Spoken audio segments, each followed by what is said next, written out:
Anupama serial में अभी तक आपने ये देखा कि प्रेरणा सुसाइड करने की कोशिश करती है, नींद की सारी गोलियां खा लेती है।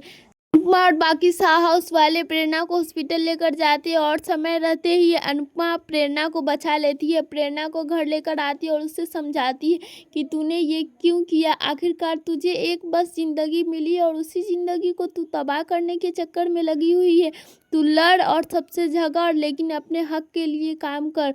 तू खुद इतनी मजबूत होकर खुद अमेरिका रहती थी, अमेरिका यहाँ आने के बाद अपनी माँ के खिलाफ हुई, मेरा साथ दी, और वो प्रेरणा कमज़ोर कैसे हो सकती है और मैं इस प्रेरणा को कमज़ोर होते नहीं देख सकती।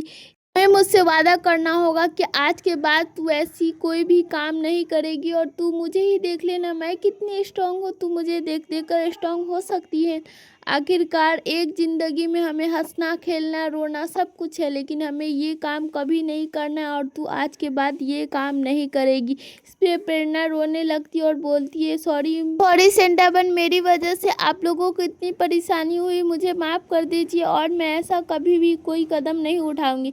आगे के अपडेट्स में आप देखोगे कि नेक्स्ट एपिसोड में आप देखोगे कि अनुपमा बाबूजी के लिए और खुद के लिए चाय बनाकर ला ही रही होती है कि उसका पैर फर्श में फंस जाता है और वो गिरने वाली होती है कि दिग्विजय उसका हाथ पकड़ लेता है। अनुपमा को ऐसा लगता है कि वो गिर ही गई और उसकी कमर टूट गई।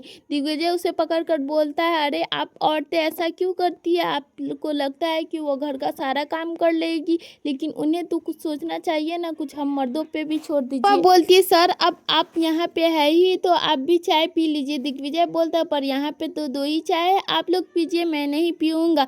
दिग्विजय की ये बात सुनकर अनुपमा बोलती है, रुकिए मैं 3 डिवाइड कर देती हूँ। अनुपमा 3 जगह चाय डिवाइड कर देती है और बोलती है, अब तो आप पी ही सकते हैं ना ये सारी चाय। बाबूजी बोलते हैं, जब अब 3 चाय हो ही चुके हैं तो बेटा तू क्यों पीछे है, चलो हम लोग पीते हैं। अभी सब लोग हंसकर बातें करके चाय पी ही रहे होते हैं कि तभी लीला देख लेती है अनुपमा की ये सारी हरकतें और सोचने लगती है, ये अनुपमा आखिरकार क्या क्या कराएगी, मुझे तो मोहल्ले वालों के सामने हंसवा ही रही है, बल्कि खुद ही इतनी हंस हंस के चाय पी रही है। और मुझे इस आदमी पे तो शक भी होता है, आखिरकार इसका घर बार है या नहीं, या इसी तरह यहाँ मुफ्त की रोटियां तोड़ेगा और यहीं रहेगा अनुपमा के दोस्त बनकर। आगे के अपडेट देखने के लिए हमारे चैनल को सब्सक्राइब करें और वीडियो को भी लाइक करें ताकि नेक्स्ट अपडेट आपके साथ शेयर कर सकें।